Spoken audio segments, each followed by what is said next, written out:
Oke, nah sekarang kita akan belajar soal flow. Flow ini dia bukan materi debat, tapi dia adalah cara untuk mencatat, cara untuk nulis. Karena gini, dari yang aku perhatikan dari kemarin kan teman-teman nulisnya kayak satu persatu katanya persis gitu kan. Jadi kayak ya benar-benar apa yang kalian tuliskan itu ya yang dibaca gitu loh, semuanya ditulis, kata-katanya sampai tubi-tubine gitu semuanya ditulis. It's okay kalau misal kalian belajar-belajar dari awal, tapi gini nggak selamanya bisa kayak gitu. Karena kalau nulis kayak gitu, habis waktunya tuh banyak, dan kalian nggak bisa berlatih untuk bicara secara improvisasi. Oke, jadi ini adalah cara menulis debat. Itu namanya adalah flow. Kenapa kalian butuh flow? Karena untuk seorang debater, kamu itu pasti bingung kan kalau pas baca kertasmu gitu. Eh, Ketika kamu sedang berdebat, maka catatanmu itu harus sejelas mungkin, harus serunut mungkin. Jadi kamu tahu mana yang bakal kamu baca, apa aja argumenmu, apa aja argumen dari tim lawan, semuanya tuh kamu harus tahu. Nah, flow ini akan memberikan struktur yang lebih jelas, gimana sih cara nulisnya biar kamu bisa kepisah-pisah gitu loh nulisnya dan tahu gitu posisi pas kamu nulis itu di mana. Lagi, karena soalnya waktumu itu cuma bener-bener pendek gitu loh. Bahkan kalau di yang lomba aslinya, kamu cuma punya waktu 15-25 menit buat case build, buat untuk ngereng-reng semua itu. Oke. Kemudian flow. Flow itu dia bisa dipakai untuk debater maupun adjudicator. Jadi juri juga pakai flow.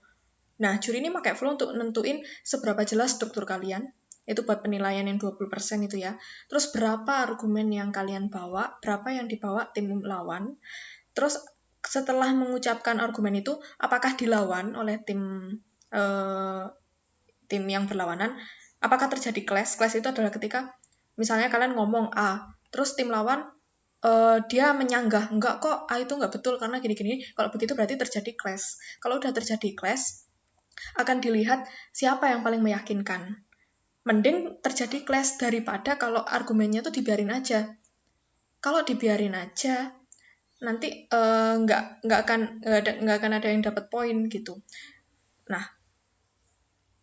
ini ya. Jadi jangan sampai ketika misalnya kalian jadi oposisi, kalian jadi negatif. Terus yang pro itu mengucapkan suatu argumen A, tapi kalian nggak ngeh kalau dia bawa argumen dan argumen itu nggak kalian lawan, itu akan otomatis tim pro akan dapat poin. Kita nggak mau kecolongan kayak gitu. Nah, sebelum kita mulai ini, we have to know that mastering the technique of flow, it takes time and practice. Bener-bener apa ya, nggak bisa langsung bisa gitu loh. Harus berkali-kali dan harus latihan berkali-kali. Tapi it worth it karena a good flow can be your main weapon in debate, dan nggak semua orang bisa ngemaster flow ini karena dari awal nggak belajar ini. Apalagi kalau kamu belajarnya dari awal, oke? Jadi dengan catatan yang rapi, ringkas, jelas, kalian tuh bisa tahu dengan jelas apa yang mau kalian omongin. Unit sebenarnya yang dibutuhin itu cuma dua. Satu kertasnya yang banyak, ukurannya yang besar, yang ukuran folio atau A4 atau legal. Dan kalau misalnya kalian nggak mau buang-buang kertas, misalnya mau hemat kertas nih, kalian bisa pakai kertas bekas yang depannya udah di print tapi belakangnya kosong, kalian pakai itu aja, nggak apa-apa. Soalnya bis itu juga nanti bakalan dibuang, sayang gitu loh kalau beli HVS banyak-banyak yang bersih. Bis itu pulpen. Biasanya banyak yang suka pakai dua macam warna untuk bedain yang satu buat pro, satu buat op. Tapi mau pakai stabilo juga nggak apa-apa, mau pakai apapun juga nggak apa-apa, bebas kok ya. Nah, sebenarnya flow itu kelihatannya kayak gimana sih gitu. Jadi flow itu aslinya kertasmu itu dilipat secara horizontal, dilipat jadi jumlah speech-nya. Jumlah speech itu adalah jumlah berapa kali orang ngomong. Nah, kalau NSDC kan 3 orang, tapi masing-masing kan 1 kali, berarti kan 3 kali 2 tim, 6 speech, plus reply speaker di belakang, tambah 2, jadi 8 kali speech, 8 kali pidato, berarti dia akan dilipat jadi 8. Kalau dia cuma 6, berarti dilipat jadi cuma 6, gitu ya. Nah, habis itu di atasnya akan dikasih nama, posisinya kayak gini. Yang ini berarti semua yang diomongin first speaker pro, itu dituliskannya menurun kayak gini. Dan memang sempit. Tapi Poin pentingnya bukanlah seberapa banyak kamu bisa nulis, tapi seberapa jelas nanti flow-nya. Karena yang diomongin dari first speaker pro sampai ke reply itu akan mengalir. Nah, kalian harus bisa melihat ngalirnya tuh kemana, gitu. Jadi nanti misalnya nanti kalau ini akan terisi semua akan ada banyak panah-panah gitu. Ini aku kasih contoh aja, nulisnya tuh benar-benar memang kecil. Jadi buat kalian yang nulisnya tuh kayak hati-hati, rapi banget, pokoknya yang font nulisnya tuh bagus, di debat kalian nggak bisa seperti itu. Di debat itu gimana caranya kalian nulisnya tuh cepet, gak usah bagus-bagus, gak usah rapi, yang penting cepet dan bisa dibaca. Oke. Nah, tapi sekarang yang akan kita pelajari itu cuma dua ini aja. Karena kita pas di seleksi dan di awal-awal kita cuma akan belajar sebagai first speaker, pro, dan oposisi. Jadi ini aja ya. Untuk yang ini mungkin di lain kesempatan. Nah, karena kita cuma belajar dua, yang bisa kita lakukan sekarang adalah ambil kertas, kemudian karena kita nggak butuh sebanyak ini, kita nggak akan bentuk secara landscape ya, tapi kita bentuk secara portrait, kita kok jadi dua. Itu di atas tulisan first pro sama first op. Oke, habis itu udah siap, kita akan masuk ke dalam tekniknya. Di dalam tekniknya sendiri itu ada 4 langkah sebenarnya, outline, evidence, content, response. Nah, untuk sekarang kita nggak akan belajar semuanya, karena kita cuma akan belajar sebagai first speaker toh. Di sini kita akan belajar outline, evidence, dan content. Oke. First ini yang soal outline. Outline ini adalah menulis dulu judul-judulnya. Ini dipakai untuk first speaker, opposition maupun pro. Di sini kita akan nulis struktur yang harus ada dalam first speech yang selama ini kalian latih terus. Ada motion, state of position, mechanism, sama argumen. Oke. Ini adalah contohnya. Di sini aku akan pakai ini yang kemarin ya, motionnya this house would legalize euthanasia. First, yang mau ketekanan di sini, kita tuh cuma akan nulis poin-poinnya toh. Kita nggak akan nulis word by word, menulis naskahnya full yang tinggal dibaca gitu, enggak. Di sini kita akan ngelatih caranya supaya bisa ngomongnya tuh improvisasi. Yang kita tulis itu cuma keyword-keywordnya aja. Jadi kayak tinggal nyambungin kata ini gitu. Oke. Sehingga first you don't need to write down your introduction. Jadi mulai inget-ingetan cara memperkenalkan dirimu itu di luar kepala. My name is ini from state high school ini. I'm the first speaker of the opposition house misalnya, itu udah diingat-ingat di luar kepala. Jadi yang kalian tulis ini adalah basic listnya. Ini untuk mosi yang this house would ya. Itu adalah bisa dimulai dengan definition. Seperti biasa definition. Habis itu state of position. Saya mendukung atau saya tidak mendukung. Habis itu ini aku tambahin lagi karena kemarin kayaknya banyak yang kesulitan untuk membuat pengantar atau pembuka. Ini aku tambahin yang namanya status quo. Tapi ini opsional. Kamu bisa ambil ini atau bisa enggak. Habis itu karena this house would, maka dia akan ada mechanism. Nah, mechanism biar mungkin ada yang masih bingung, jadi aku kasih poin-poinnya. Ini ada mandate, agency, funding, reward or punishment. Nah, habis itu adalah argumen dan penulisannya seperti biasa arel. Ini untuk yang pro. Untuk yang op mirip-mirip.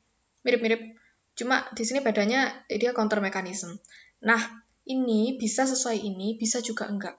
Karena ada yang opsional ini ya. Ini berlaku untuk yang this house would.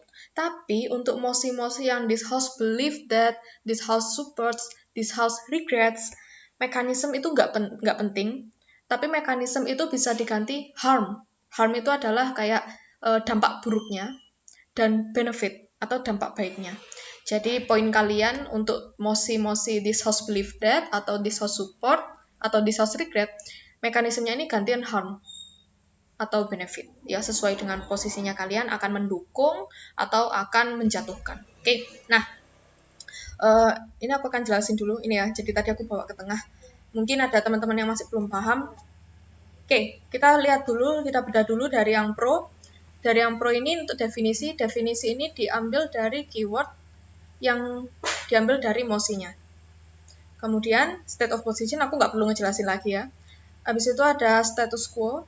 Status quo ini adalah kondisi yang sekarang lagi terjadi. Jadi kamu jelasin, misalnya this house would legalize euthanasia. Sekarang kamu sebagai pro, kamu mendukung eutanasia. Kamu jelaskan kondisi sekarang eutanasia tuh kayak gimana sih? Kenapa kok dia itu dibutuhkan gitu ya. Jadi kamu jelaskan sekarang kondisinya tuh kayak gimana. Pastikan status quo akan dukung argumenmu. Kemudian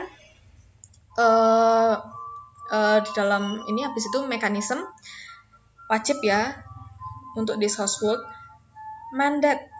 Jadi mekanisme ini bisa di breakdown. Mandate ini adalah tujuan dari peraturan itu untuk dibuat. Jadi ketika kamu akan melegalkan eutanasia, kamu kan akan membuat peraturan. Ini kasarnya kamu membuat peraturan supaya orang-orang boleh mematikan dirinya sendiri. Harus ada tujuannya. Tujuannya tuh apa gitu? Kenapa kok kamu melakukan itu? Biar apa? Ya. Habis itu agensi ini siapa aja pihak yang terlibat untuk melakukan kebijakan. Siapa aja yang akan melakukan itu? Mungkin yang dari pemerintah mungkin kementerian apa atau lembaga apa, badan apa, institusi lain misalnya mungkin universitas atau dokter atau siapa gitu ya. Habis itu funding dari mana biayanya? Apakah dari pemerintah, apakah dari pasiennya, apakah gimana gitu ya. Habis itu reward and punishment. Seperti yang aku bilang, pasti ada pelanggarnya. Supaya sebuah kebijakan itu berdiri, maka dia harus ada ancaman hukumannya untuk yang melanggar. Apa ancaman hukumannya gitu ya. 4 hal ini yang penting. Habis itu argumen seperti biasa, dia strukturnya AREL, assertion, judul, reasoning, alasan, example, contoh-contoh yang terjadi, dan link back itu penegasan ulang. Itu yang pro. Sekarang yang op. Nah, soalnya selama ini kan kita sedang belajar op ya. Op, kalau kamu sebagai seorang op, ini nggak usah dilihat dulu deh. Jadi nggak usah dilihat dulu. Kita fokus ke ini toh. Nah, definisi, gini, kalau kamu sebagai oposisi, pro kan udah ngomong definisi. Kamu harus mendengarkan, apakah definisinya tuh udah cocok, kamu udah cocok sama definisinya apa belum? Kalau udah cocok, ya udah kamu bilang aja kalau we agree with the definition that the first speaker of proposition has been saying. Berarti kamu udah setuju, kamu nggak usah mengungkapkan definisimu lagi. Soalnya itu nanti buang-buang waktu. Tapi kalau kamu merasa definisinya tuh beda dan kamu nggak setuju, kamu bisa menyampaikan definisimu sendiri. We don't agree with the definition that the first speaker of proposition has been saying. We think that the definition of legalize is bla bla bla bla bla gitu. Itu aturannya memang gitu. Jadi ralaten definisinya sesuka hatimu. Yang penting adil ya, dan maksudnya nggak mengada-ada. Nanti kalau yang pro itu masih nggak setuju dengan definisimu, yang pro nanti akan menyanggah di second speaker mereka. Menyanggah dan kalau mereka masih menyanggah, nanti yang akan dipakai adalah definisinya yang pro, kalau lebih kuat alasannya. Tapi kalau mereka nggak menyanggah, ya udah berarti nanti definisinya opposition yang bakal dipakai. Itu ya. Habis itu state of position kayak biasa, status quo juga opsional. Tapi di status quo ini kamu jelaskan suatu hal, yang kamu jelaskan itu sama. Kamu menjelaskan kondisi eutanasia sekarang itu kayak gimana sih pandangan dunia terhadap eutanasia sekarang. Yang dilakukan tuh sudah seberapa luas gitu loh ya. Tapi kamu dari sudut pandang yang berbeda dengan pro. Jadi kalau misalnya yang pro itu mendukung eutanasia telah membantu banyak orang yang support dengan gini-gini, maka kalau kamu berada di posisi op, kamu jelaskan bahwa eutanasia tuh nggak sebaik itu loh, eutanasia tuh banyak yang menolak karena dia tuh gini, ada banyak kecelakaan, gini, itu ya. Jadi satu hal yang sama dilihat dari dua sudut pandang yang berbeda, pasti cara menjelaskannya itu juga berbeda. Berikutnya counter mechanism, itu bisa dilakukan dengan beberapa hal. Yang pertama pasti kamu tuh seorang kritikus. Kalau kamu oposisi, kamu tuh nggak setuju dengan pemerintah. Karena nggak setuju dengan pemerintah yang telah membuat kebijakan, maka kamu harus menunjukkan kelemahan dari kebijakan yang dibuat oleh pro. Atau kamu bisa mempertanyakan keberhasilannya gimana, keamanannya gimana, keterjangkauan biayanya gimana, gitu ya. Jadi kalian pertanyakan aja, kalian menantang aja. Nah, kalau mau lebih advance lagi, kalian bisa membandingkan mekanisme yang ditawarkan oleh pro tadi dibandingkan dengan mekanisme yang udah ada sekarang. Atau kalau misalnya kalian mau bikin mekanisme sendiri ya nggak apa-apa, kalian bandingkan mekanisme kalian itu dengan milik pro. Dengan catatan, kalau kalian bikin mekanisme juga, maka mekanismenya tidak boleh yang melegalkan eutanasia juga ya. Dan nanti malah kalian jadi setuju untuk melegalkan eutanasia. Kalau kalian mau bikin mekanisme sendiri, maka mekanismenya itu adalah yang memberikan solusi kepada para orang yang melakukan eutanasia ini, solusi selain melakukan eutanasia. Jadi misalnya kalian memberikan solusi dengan minum obat penghilang rasa sakit. Pokoknya solusi lain biar mereka nggak melakukan ini gitu ya. Jangan sampai kebalik. Nanti bisa backlash. Habis itu argumen strukturnya juga sama, tapi intinya tuh jelasin bahwa no urgency, nggak penting, kebijakan yang dibuat pro itu nggak penting, ada hal lain yang lebih patut untuk diperhatikan. Atau kalian bisa menunjukkan bahwa kebijakannya tuh berbahaya, harmful untuk beberapa orang, gitu ya. Atau kebijakannya tuh unjustified, nggak adil untuk sebagian orang, itu ya. Jadi 3 poin ini yang bisa diperhatiin untuk mempermudah. Next, di sini adalah cara menulisnya. Pertama-tama perhatikan bahwa mungkin teman-teman ketika teman-teman udah bikin ya, menulisnya bakalan seperti ini. Sebagai pro, panjang banget dan itu kayak benar-benar word by word. Euthanasia is now common in Netherlands with 3,000 people formally asking for euthanasia to end their suffering, painless, and 3 per 4 population of Australia also supports it. Jadi kayak benar-benar word by word gitu loh. Ada tubine juga segala gitu. Kalian perlu it's okay kalau misalnya di awal-awal masih kayak gini, yang penting udah belajar strukturnya dulu. Tapi di kemudian hari harus belajar untuk disingkat. Banyak pakai singkatan, banyak pakai simbol, karena itu akan memperhemat banyak waktu. Nah, caranya ada tips lagi gimana kalau ada lembaga bisa pakai singkatannya aja. Badan Nasional Narkotika gitu, kalian singkat aja jadi BNN gitu. Habis itu garis bawahi hal-hal yang penting atau pakai warna lain. Inilah pentingnya kalian punya beberapa ballpoint yang beda warna, oke? Okay? Nah, sekarang kita akan menyingkat yang first pro ini. Ini akan disingkat. Singkatnya kalau pakai kayak gini, versi aku ya disingkat, jadinya contohnya kayak segini. Ini ada space banyak, bisa buat menulis hal yang lain. Misal ini ya, yang pertama, legalize means allowed under law. Di sini aku cuma legalize straight allowed under law. Jadi nanti kata-kata meaning, means gitu, itu keluarnya kayak improve gitu ya. Terus misalnya kayak euthanasia is assisted suicide with lethal injection in order to end life and suffering. Di sini bisa disingkat-singkat misalnya ya, assist suicide gitu toh, lethal injection end life. Jadi kayak cuma keyword-keywordnya aja, tapi nanti aku pas ngomong bisa euthanasia is assisted suicide with lethal injection in order to end life. Gitu aja sih. Habis itu kalau misalnya ini juga tadi kan definition gitu ya. Definition, state of position, status quo. Di sini juga singkat-singkat jadi D1, D2, OP, state of position, SQ, status quo, mandate dari mekanisme, habis itu agency, habis itu funding, reward or punishment, argumen 1, argumen 2 itu disingkat-singkat jadi 1 huruf gitu. Misal, terus lagi misalnya kayak state of position, we support the motion to make law to legalize euthanasia. Jadi tak singkat tak jadi support. Jadi pas aku ngomong nanti langsung mengalir gitu loh. Tapi nggak tak tulis, aku cuma tahu bahwa aku akan ngomong support. We will support the motion about, nanti aku baca lagi mosinya, this house would legalize euthanasia gitu. Terus status quo-nya disingkat lagi. Kalau di sini kan benar-benar full ya. Euth is now common in Netherlands with 3,000 people who are formally asking for euthanasia to end their suffering. Based on New York Times, ini sumbernya, based on New York Times from 2010. And also in Australia, almost 3/4 of their population, it supports the legalization of euthanasia. Jadi tak tambah-tambahin gitu. Tapi yang penting pas nulis, aku nulisnya cepet. Terus ini ya, jadi ini kayak disingkat-singkat. Misalnya lagi kayak ini punishment atau penalty.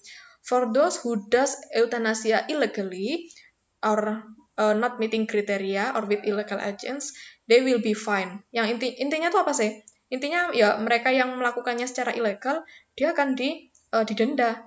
Nah, jadi di sini aku cuma ada saja illegal fine. Kalau ilegal ya didenda. Nanti aku ngomongnya misalnya aku belum nulis yang ini ya. Aku ngomong dengan nulis gini aku bisa aja ngomong kayak gini. For those people who does euthanasia but not under the law or with illegal agents, they can be fined. This is the form of punishment for those who disobey the rules. Kayak gitu. Argumen juga, di sini aku argumennya biar singkat, aku nulisnya assertion-nya aja di bawahnya, tapi jangan lupa teman-teman tetap menulis REL-nya. Misalnya, people should be allowed to request mercy killing to end their suffering as it is their own body. Jadi orang-orang itu ya harusnya diperbolehkan lah untuk minta untuk minta untuk dimatikan, untuk supaya mereka bisa menghentikan penderitaan mereka. Karena ya itu badan-badan mereka bukan minta untuk membunuh orang lain, tapi itu dirinya sendiri. Badannya dia ya urusannya dia gitu. Di sini aku bisa singkat, people allowed request mercy killing. Terus tak kasih panah, and suffering, tak kasih panah, it's their own body. Jadi nanti aku ngomongnya bisa, people with their rights, they should be allowed to request mercy killing. Because by mercy killing, they are actually ending their own suffering. Because of their disease, for example, or perhaps they have another illness that have low chance of getting healed, and because they do not want to suffer more, they should be allowed to request for mercy killing. And anyway, it is their own body, and because it is their own body, it is their own right to end it. Jadi kayak gitu. Aku ngejelasinnya bahkan bisa lebih panjang karena aku agak muter-muter gitu di sini. Itu ya. Itu jadi mungkin nanti bakalan aku kirim ini PPT-nya ke teman-teman jadi bisa dibaca sendiri. Itu adalah yang pro. Sekarang kita akan coba yang op. Note that ini adalah perbedaan dari status quo ya. Status quo-nya di euthanasia yang pro. Euthanasia is now common in Netherlands. There are people in Australia, 3/4 of the population also support it. Nah, kalau di oposisi, kamu bisa ngejelasin status quo-nya gini.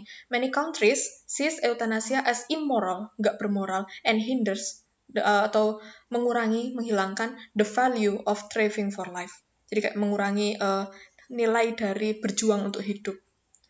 Which is striving for life is one of the most important essence to keep on living gitu. Terus counter mekanismenya bentuknya di aku adalah aku beralasan allowing euthanasia will only make more people want to do it, while there are many other options to keep on striving to live and take risk. There are other substitute of euthanasia such as painkillers and vegetative state. Nanti kalau nggak tahu painkillers atau vegetative state silahkan bisa browsing ya. Ini juga ada argumennya, aku nggak akan bacain satu-satu, nanti bisa baca sendiri. Tapi kalau dia disingkat, dia bisa jadi segini. There are a lot of space to write for more. Ya. Sama yang aku lakukan itu apa? Kata-kata yang panjang tak singkat.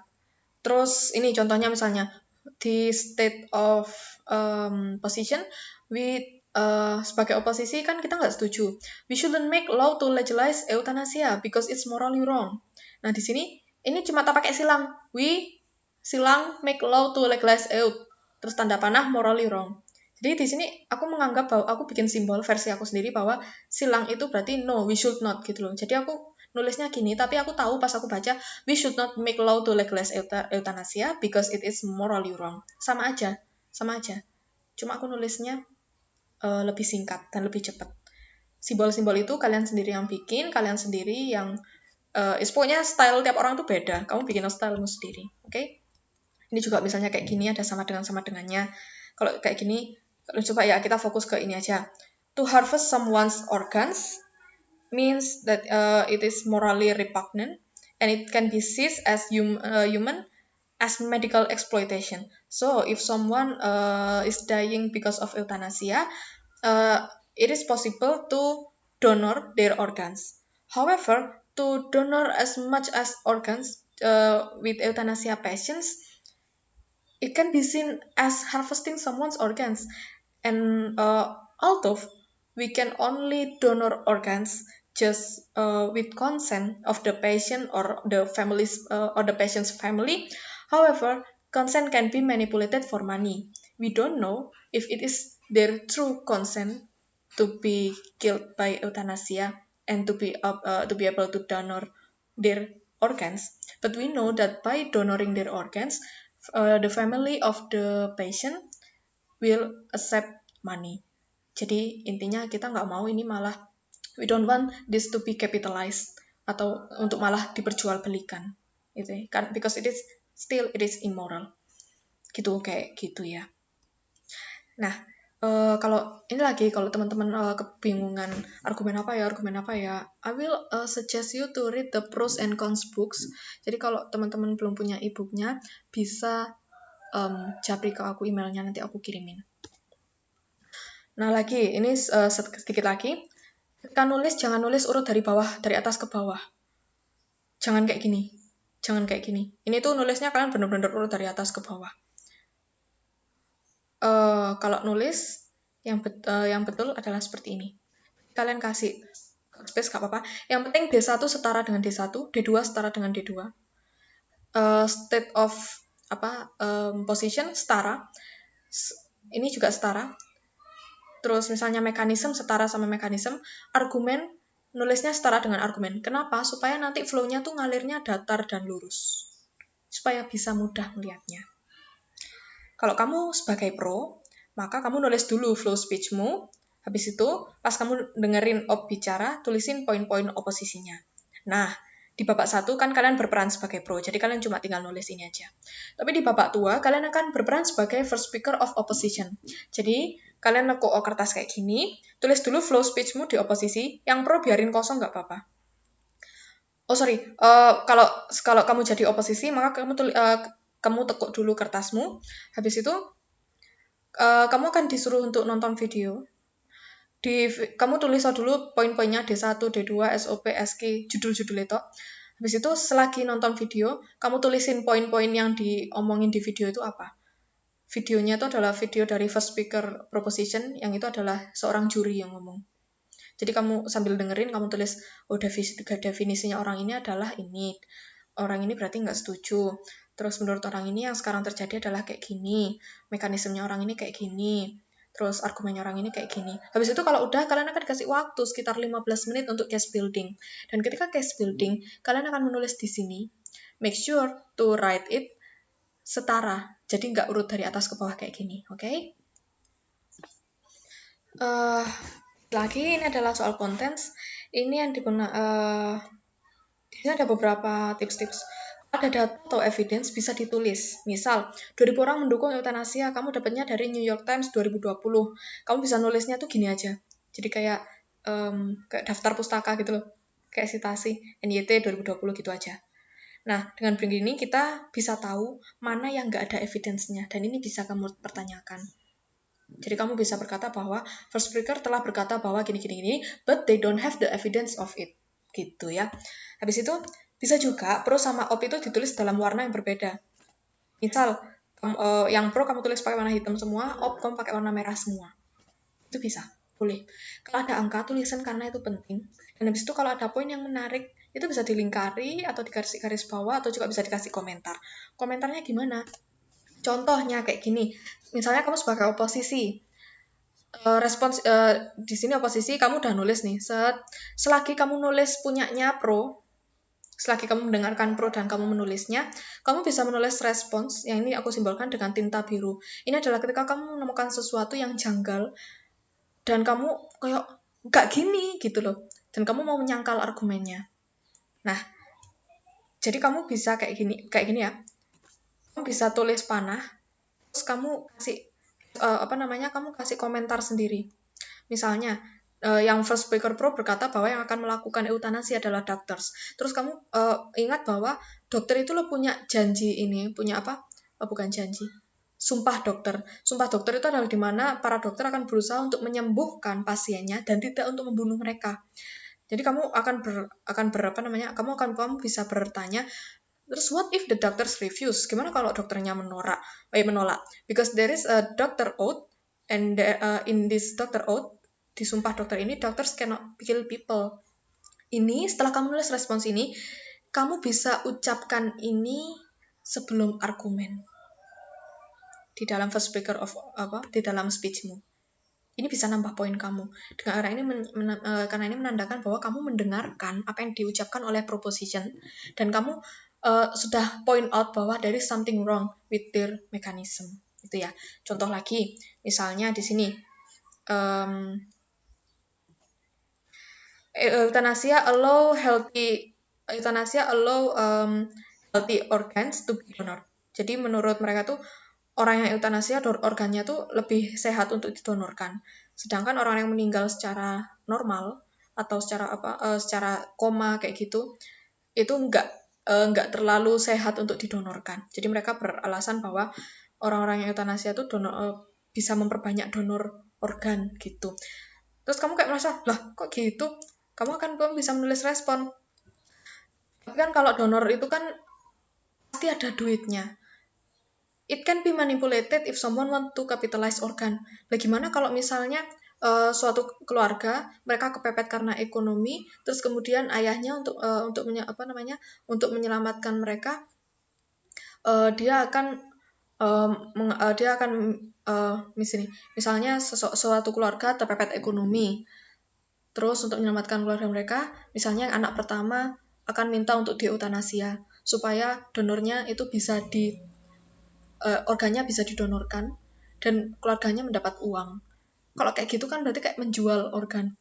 And that is illegal gitu loh. Kalau nggak di bawah peraturan dari Kementerian Kesehatan. Nah, kalau kayak gini, maka kan semakin banyak organ yang diperjualbelikan. Kalau semakin banyak organ yang diperjualbelikan, bayangkan apa yang akan terjadi. Apalagi ini udah di bawah peraturan pemerintah ya boleh dieuthanasia. Bayangkan apa yang terjadi dengan anak-anak yang anak-anak terlantar, anak-anak maksudnya kayak anak-anak jalanan, anak-anak gelandangan yang terlantar, nggak ada pelindungnya. Kemudian misalnya nih ya mereka di buruk-buruknya ya, mereka yang ada di perdagangan manusia, kemudian dieuthanasia supaya donornya bisa dijual semua. Dampak buruknya secara jangka panjang adalah bahwa euthanasia ini malah bisa mempromosikan penjualan organ manusia dan ini nggak moral sama sekali gitu. So in the end, debate will be won by team who have more points in argument. Jadi mereka yang argumennya mereka yang bisa menyangkal argumen. Kalau kamu bisa menghentikan argumen mereka, you will get a point. Dan kalau mereka nggak bisa menghentikan argumenmu, you will also get a point. Itulah kenapa saat menulis flow ini, keep your hands moving. Pokoknya tanganmu itu harus terus gerak gitu ya. Sekali lagi tulisnya jangan lama-lama, jangan terlalu bagus, jangan terlalu pokoknya nulisnya tuh yang cepat gitu loh. Karena gini, di dalam debat kamu itu multitasking. Kamu diajar untuk multitasking. Kamu harus bisa menulis, berpikir, dan mendengarkan di saat yang bersamaan. Okay. So, mungkin ketika kamu pertama kali mencoba, your flow might be messy and unreadable at first. Mungkin kayak benar-benar berantakan. Mbak, iki lebih baik aku nulisnya yang satu persatu kata kayak biasa nih deh. Iki aku bener-bener gak iso moco, Mbak, speechku jadi berantakan. Sehingga awalnya wis 4 menit, malah jadi cuma 2 menit atau 1 menit. Kayak aku gak cocok dengan flow ini, Mbak. Enggak, ini adalah tahap awal dari practicing. Gak apa-apa kayak gini. Kamu latih-latih terus, dan kamu bakalan master it soon. Oke, itu aja sih dari aku. Sekarang. Thank you for your attention. Jangan lupa yang belum ngumpulin PR, silakan dikumpulin PR-nya. Itu aja dari aku ya. Makasih.